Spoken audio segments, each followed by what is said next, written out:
Crop Talk TV podcast. Peace.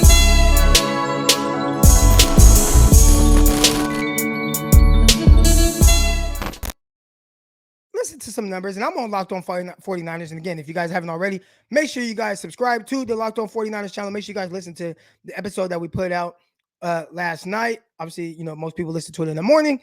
Listen to that. Got the number one show on the network. So make sure you guys continue to tune in to Locked On 49ers with myself and my co-host, Brian Peacock. But Peacock read off a stat that he either read on Twitter or I don't know how exactly he found it, but Kyle Shanahan, right? So they did this. There's this stat that says since the year 2000 of coaches that have coached 5 years or more with a team, they have them ranked in the sense of winning percentage. And this is just to kind of put some perspective into what or where Kyle Shanahan stands. Now, again, we can use the context of, well, the quarterback situation has been weird. You know, he's had some injuries, all that and the other. And I would assume that some of these other coaches had injuries as well. But out of 50 coaches, there's 50 coaches involved in this study, all right, or this stat. That since 2000, 50 coaches that coached 5 or more years with one team, Kyle Shanahan has the 46th best. How do I word this? He's 46 out of 50, right? One being the best, 50 being the worst. He's 46 out of 50. All right. And Joey, we're gonna get to this. Don't worry, we're gonna get to this. We're gonna get to Trey Lance and that whole thing. All right, but 46 out of 50, one being best, 50 being the worst. I get it. Kyle has dealt with injuries, he's dealt with a lot of things. I am one that has definitely defended Kyle Shanahan. I continue to give him the benefit of doubt, which y'all know me. I try to give people the benefit of doubt first. Here we go. Kyle Shanahan took over a 2-14 team with hardly any talent. Remember the team he took over.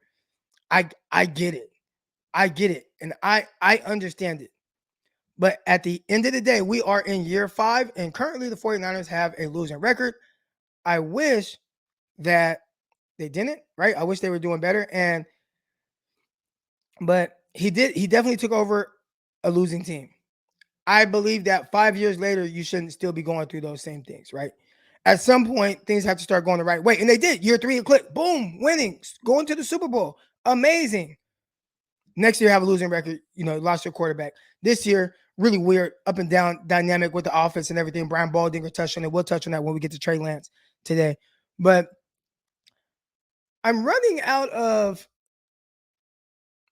Mulligans for Kyle Shanahan. And that's tough for somebody like me that wants him to do good. All right. I want Kyle Shanahan to do good. I want to see Kyle Shanahan win. But how do I defend that?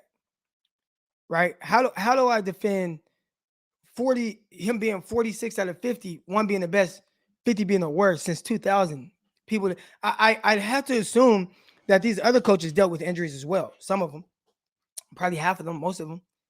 And still, like, that's not even like, well, he's middle of the pack because he's dealt with injuries and quarterback issues and all that type of stuff. Some of it on him with decisions that he's made. And again, I can justify every move that he's made.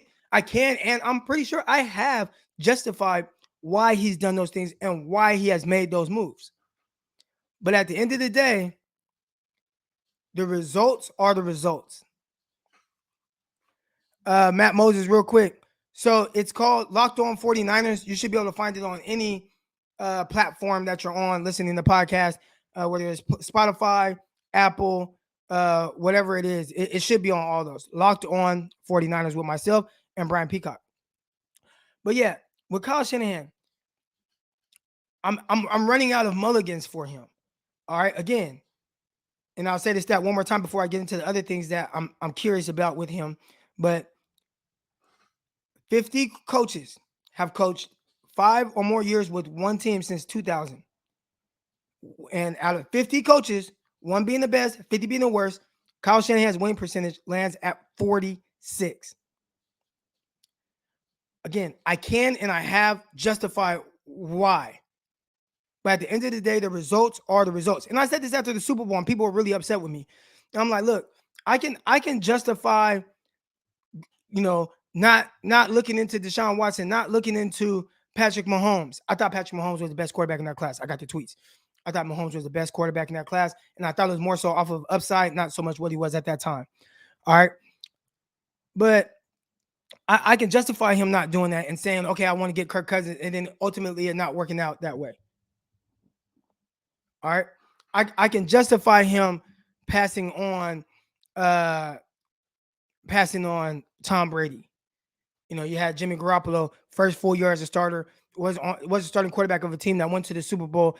What's it look like going to an aging, looking like he's declining Tom Brady at that moment when you just came off a Super Bowl run with Jimmy Garoppolo in his first full year as a starter? I can justify it. But at the end of the day, the results are the results. And the way things have played out, that's on him. So I want to be there for him. I want to defend him, but I'm just trying to understand where are the 49ers at right now. And then what makes it worse is he does not look like a happy coach. Like his responses, and again, it's tough losing. I get it. I've been a part of some losing organizations. I've been a part of some losing teams. It can take a lot out of you. It can make you be somebody that really you're kind of not. And I think that some of that's what's going on with Kyle Shanahan. But when you just watch him at the podium and you look at him and you look at how he's interacting with the media, the things that he's saying about his players and things, and really how he's handling certain situations, it's a weird dynamic. He doesn't look like he's enjoying being the head coach of the San Francisco 49ers.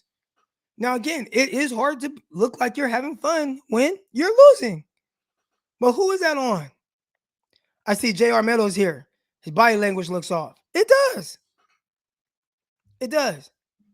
I'm curious to find out why he feels that way. What is he going through? All right. He has a weird dynamic at quarterback. You got Jimmy Garoppolo, you got Trey Lance. What do you do? Who do you go with? Right? You have one guy in theory that's supposed to, be good enough to lead you to a playoff push, right? That's what they're hoping for, right? A Super Bowl run. That's what everybody told me. You got to play. You got to play Jimmy Garoppolo. He gives you the best chance of winning the Super Bowl. Maybe. Doesn't look like it right now. For everything that Jimmy Garoppolo is supposed to be in theory, he has not been that. He has a weird dynamic at quarterback. Got a rookie quarterback that you use all that capital to go up and get. Thought he played well. We'll get into that. I saw the don't worry. Who was it? Joey. We'll get to that QBR and all that. Got some other numbers as well. That's why stats for one game is kind of unstable.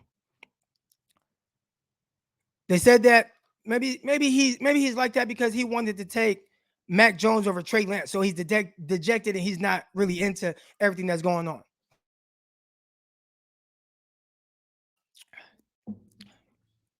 That's BS.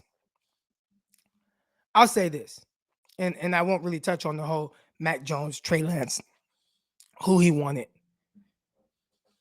There is no way in hell that Kyle Shanahan, and maybe I'll be wrong, maybe it will come back later that I was wrong, but I can't see any way that Kyle Shanahan, after what happened in Washington and knowing that situation and what he wanted and didn't want, would allow an organization or anyone other than himself to dictate the quarterback that he was taking. John Lynch said it. Like, that's him. That's his thing. Not Jay York, not even John Lynch, who John Lynch has said, the draft is my baby. Like, that's my thing. Kyle is in charge of the 46 or 53-man roster. He's in charge of the personnel. A lot of the guys that they're bringing in. The draft is John Lynch's baby. John Lynch said, I'd be a fool to tell Kyle Shanahan who to draft. I'd be a fool. I'd be a fool to tell them who to draft, to tell him when it's the quarterback and his offense and how he sees things. There's no way that he was going to let Jet York tell him who to draft after Dan Snyder told them to draft RG3, and that's not who they wanted. I think Kyle Shanahan would void his contract before he let that happen. He didn't even want the damn head coach from the Browns when he was the OC. Remember the head coach was like, I think you should run it here. Kyle looked at him like, he don't even want people telling him what play to run. And y'all think he's going to let somebody tell him what quarterback to draft when he has all the power in the world in the organization right now? A guy that just signed an extension, you can't do nothing with him. If you fire him, he knows he got the 49ers organization by the balls. If you fire him, he has no offset in his contract and he just signed an extension. You're on the hook for all that, even if he gets picked up by another team tomorrow. So, no. No. Mac Jones was not his guy. Trey Lance was. And I see Eternal here. Mac Jones is good to I don't know what does TF mean? I'm not sure. But Mac Jones is good. Yes, Mac Jones is good. And I think anybody that listened to me, I have pushback on him being the number 3 pick overall. But I like Mac Jones. If 49ers were at 12, I thought that, okay, that would be good. I see how he fits in the offense. I also know what Mac Jones is and what he isn't. He's solid, though. Oh, Mac Jones is good. Yeah. All right. TF. Okay, that word. Yeah, Mac Jones is good. I like Mac Jones. And we're going to get to some numbers. He was the number 1 quarterback in the sense of his PFF rating.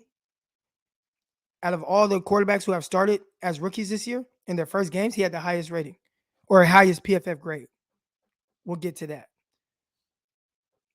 I had a super chat here. I don't want to get to this. I think people are so enamored with Kyle, the play caller, but not looking at Kyle as a coach. Excellent mind, but has made questionable coaching decisions.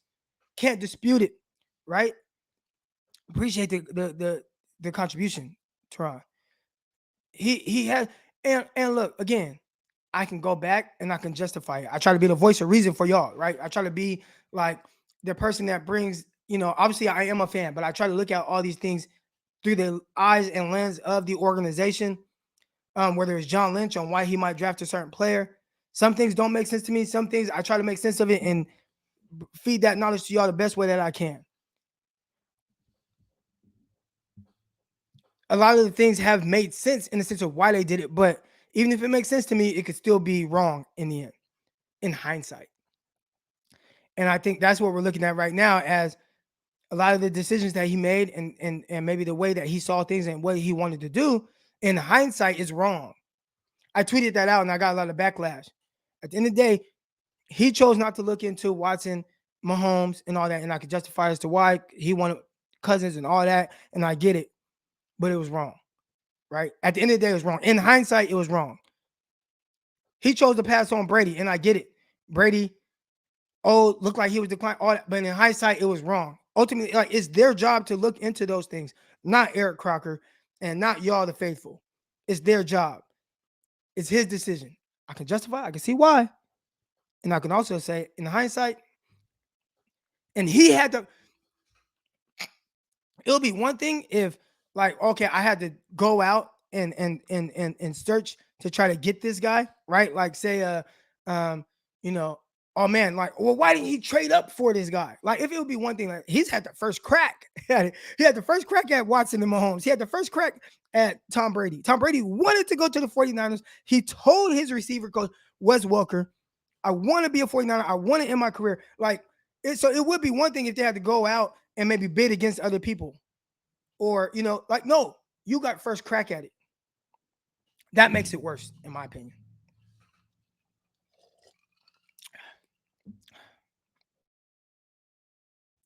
Teron, I appreciate the contribution. I hope what I'm saying is making sense. I'm kind of going off on a rant just a little bit. Here we go, Brad Brown. I appreciate the contribution. I believe Kyle took steps to not set Lance up for success on Sunday. Can you think of a game where he shut down his running game and averaged 4.8 yards? There was a game, and I don't know if he shut the, because I don't have the stats up in front of me, but I know Kyle Shanahan's first year, CJ Beathard threw the ball 51 times against Arizona. I don't know how the run game was working that game, but I know throwing the ball 51 times, and at some point, I think at halftime it was a one-score game. That was a little weird. It was weird for that moment. A lot of people are like, why would he do that? But I don't know how the run game was going. I appreciate the contribution. As far as setting him up for success or lack thereof, we'll get into that when we get into Trey Lance. But weird dynamic going on about Kyle Shanahan right now. And I think I'm just gonna leave it at that with him. And we'll get into some Trey Lance. Crop Talk TV podcast. Peace.